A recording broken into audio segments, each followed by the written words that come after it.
Hello guys, I hope you all are doing good. I am Vishaliki Khan and we are discussing the electronics engineering. Today in this video, we are going to talk about the analysis of the half wave rectifier.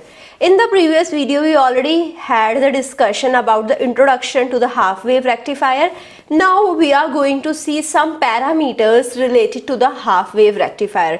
In the previous video, we already had seen two parameters, that is the DC current and RMS current.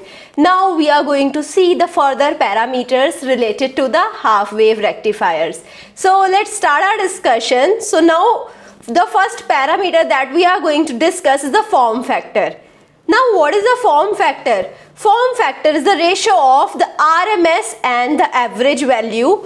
Now this RMS and the average value could be of current or it could be of voltage even, right? So form factor is given as RMS value upon the DC value. In the previous video, we talked about the RMS value of the current and the DC value of the current. The RMS value came out to be Im upon 2 and the DC value came out to be Im upon pi. You can make a chart and there you can write all of the values that we are computing for each of the rectifiers, right? The same things we are going to compute for the full wave rectifier also, and you can make a chart and you can remember all of the formulas, right? So now if you remember the formula, RMS value of the current is the Im upon 2 and the DC value of the current is Im upon pi. So now here Im and Im will get cancelled out and I will be having pi upon 2. So pi upon 2 is 1.57. So the form factor of the half wave rectifier is 1.57. Right, so this was very easy. Now coming to the average DC load voltage. We talked about the DC current. Now when I have to compute the DC voltage from the DC current, what I will be doing? I will be multiplying the load resistance. So I was having the DC current IDC. If I need to find out the load voltage, which is the average DC load voltage, VLDC, it will be IDC into the load resistance. Now what was IDC? IDC was represented as Vm upon pi RF plus R2 plus RL. So what is the RF? RF is the forward resistance, R2 is the resistance of the secondary of the transformer, and RL is the load resistance. It is multiplied with RL. So now what I have done, I have taken IDC, I have put the IDC is equal to Vm upon current. So IDC will be equal to voltage upon resistance. So IDC was equal to Im upon pi. So I will be taking the pi factor as well. So now instead of I am putting voltage upon resistance. What is the total resistance? R2 plus RF plus RL. So this is how we can compute the IDC. Now when this IDC is multiplied with RL, so now here when I multiply this parameter with RL, I will be getting the load voltage in DC, right? So this is how we have computed the VLDC. Now here I told you the R2 and RF are very small as compared to the load resistance. RL is very bigger as compared to R2 and RF. So what I can do, I can neglect R2 and RF when I am adding the R2 plus RF with RL, right? So this addition can be represented as RL only. So let's suppose RL is, let's suppose a 2 kilo ohm and RF and R2 is 0.5, let's suppose both combined is 0.5 ohm.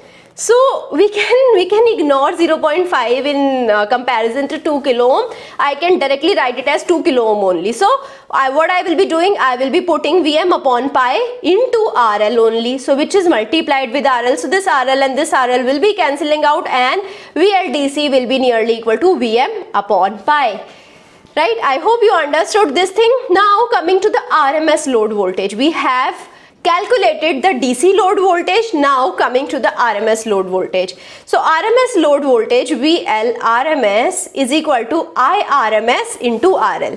We talked about the RMS current, right? What was the IRMS? IRMS was Im upon 2. So Im upon 2 is equal to I RMS. Now I can represent this Im in the terms of Vm as well. So it will be equal to Vm upon 2.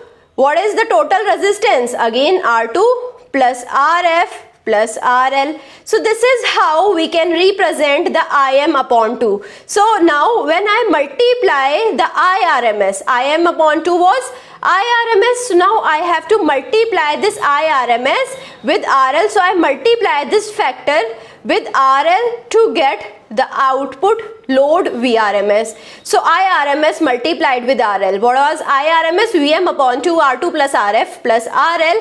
So when it is multiplied with RL, so I will be getting the VL RMS. So here I will be multiplying it with RL.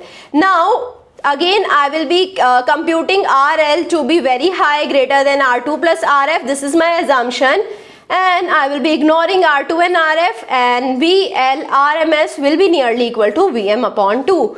Right? So this is how we can compute the load voltage, the DC load voltage and the RMS load voltage. Right? So you can remember the final formula only. So VL DC was Vm upon pi. VL RMS upon is equal to Vm upon 2, right? So this is how you can remember both of them, and you can put it in your formula sheet where you are preparing your formulas. Right, now coming to the ripple factor. What is the ripple factor? Ripple factor is the measure of the percentage of AC component in the rectified output.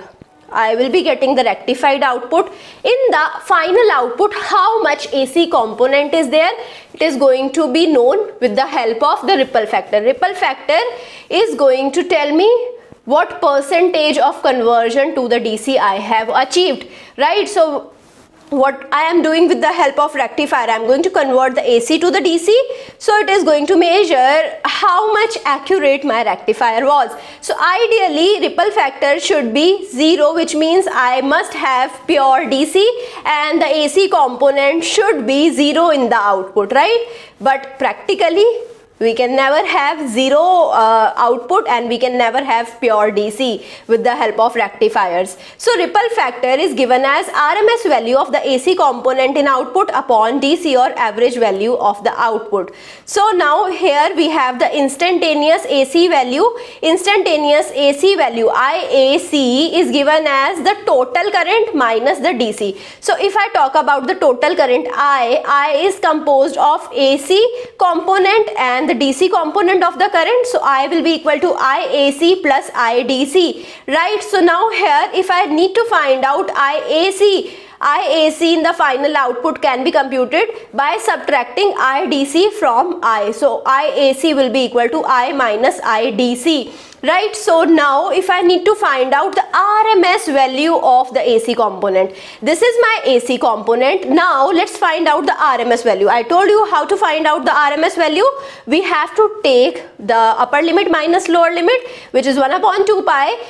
Now integration from 0 to 2 pi, right? So here I will be having IAC square d omega t power 1 by 2. So instead of IAC we have put I minus IDC, which was the value of IAC. So I minus IDC is put over here. Now we know A minus B whole square. What is A minus B whole square? It is A square plus B square minus 2AB. So now here if we open this identity, I will be having I square plus IDC square minus 2I into IDC d omega t power 1 by 2, and here I have 1 upon 2 pi. Right, so this is how we have expanded it. Now what we will be doing, we will be taking the integration on separately on IDC and this term as well, right? So if I take the integration separately, I will be having 1 upon 2 pi integration from 0 to 2 pi I square d omega t plus 1 upon 2 pi integration 0 to 2 pi IDC square d omega t minus 2, because IDC is a constant. Okay, so IDC depends upon the Im, which is a constant, so I can pull it out. So 2 IDC upon 2 pi integration from 0 to 2 pi I d omega t and whole power 1 by 2. So what I have done, I have just separated all of the terms. I have represented all of them with the integration separately. Now I know this term represents the IRMS. So if I take the under root of this, it will be representing IRMS. So this this term can be represented as I RMS square, right? If I take its under root, it will be representing the RMS value of current. So I can represent it as I RMS square. Now here this term represents the I DC square, right? So when you integrate it, this 2 pi and this 2 pi will be cancelling out and I will be left out with I DC. Because I DC is a constant, you can pull it out of the integration and you will be having integration of d omega t, which will be giving me 2 pi only. So 2 pi upon 2 pi will get cancelled out and I will be left out with I DC square, right? So here with this term I will be getting I DC square, and now this term, I told you I DC is a constant, we can pull it out. So 2 I DC upon 2 pi integration 0 to 2 pi I d omega t. So now here if you recall 1 upon 2 pi 0 to 2 pi integration I d omega t, what was it? It was again I DC. So here I will be having 2 I DC, this I DC into this factor. Now this factor represents I DC, right? If you remember the formula. So now I will be having 2 IDC into IDC, which is 2 IDC square. So now here if you see, I will be left out with I RMS square minus IDC square whole power 1 by 2. So this is my IAC RMS. Now I had to divide the AC RMS value of the current in the output to the DC or average value of the output, right? So if I divide it by the DC value of the output, that is the IDC only. So I RMS square minus IDC square power 1 by 2 is divided by IDC. Now if I simplify it, if I take IDC inside this power 1 by 2, I will be having in denominator IDC square. Now here I will be having I RMS upon IDC whole raised to power 2 minus IDC upon IDC will get cancelled out and I will be having minus 1 raised to power 1 by 2. Now what was I RMS upon IDC? I RMS was upon IDC was form factor that we had already computed. So now ripple factor is represented by R. It is equal to under root form factor square minus 1. Right, so now what was the value of form factor? Form factor was 1.57, so I will be representing 1.57 square minus 1 whole under root, which is equal to 1.21. So this is how I have computed the ripple factor, right? So I hope you understood this. So now moving on towards the voltage regulation. What is the voltage regulation? Voltage regulation is going to tell me the difference between the voltage without the load and with the full load, right? So now here you can see we have the VDC, right? And here we have the output voltage that is coming from the transformer. So the resistance of the transformer was represented as R2 and this R1 is represented as a forward resistance of the diode, right? And this is the V output DC across the load resistance. This is the equivalent circuit that we have. We have the 3 resistances. With the help of 3 resistances in series, I have made the equivalent circuit. Now V output DC will be equal to VDC upon R2 plus RF plus RL into RL. So this is the voltage division rule. So voltage across this RL will be equal to the total voltage that we have into this RL upon the total resistance in the series, which is R2 plus RF plus RL, right? So VDC into RL upon R2 plus RF plus RL. Now here this was my IDC.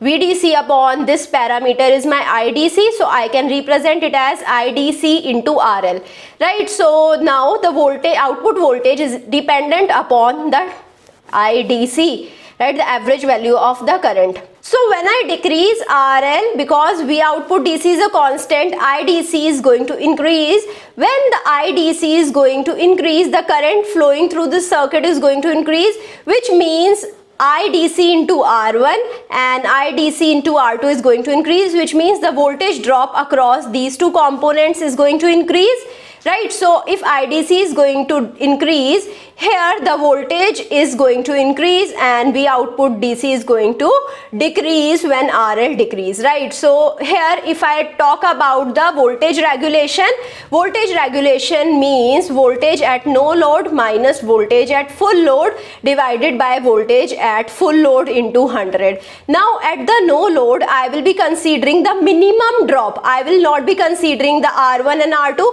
I will will not consider any drop inside this series circuit, right? That is the voltage at no drop. I will be getting maximum voltage over here, right?